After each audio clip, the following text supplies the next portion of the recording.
namatay siya last year. And laging pag nagkakaroon ako ng problem, siya yung laging nag-iisip ko kasi parang kumbaga coach ko sa amin.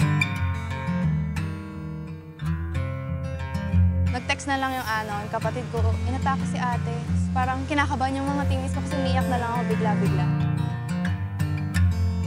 Parang nasa isip ko lang nun, kailangan kong umuwi.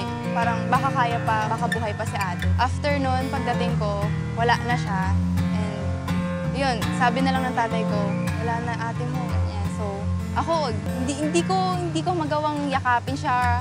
Tapos yung iyak ko parang pigil. Kasi parang sinasabi ng puso ko na kailangan mong lumaban. Parang ayaw kanyang makitang nalulungkot. Sobrang hindi talaga namin akalaan yung nangyari. Talagang isang click lang talaga, nawala na lang yung ate ko.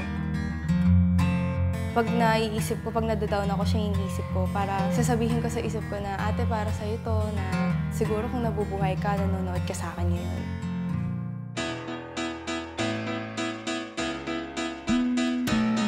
Laging happy lang and tiwala lang sa sarili mo na kaya mo lahat. Siyempre gusto ko rin na makikilala ko na nadala ko yung Adamson. Doon ako nagsimulang lumakas na kailangan ko tapusin yung sinimulan. Nag-training ako after nung pagkamatay ni ate at Beach Valley and maganda yung naging resulta kasi nakapasok kami ng final. Wala! Meron!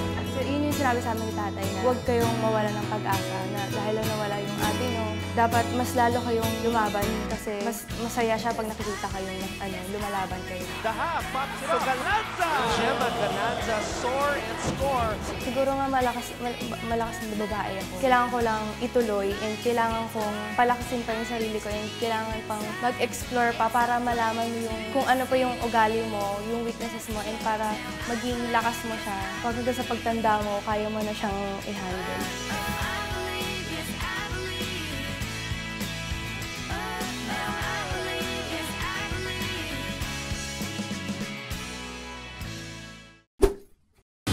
Subscribe now to ABS-CBN Sports and Action YouTube channel.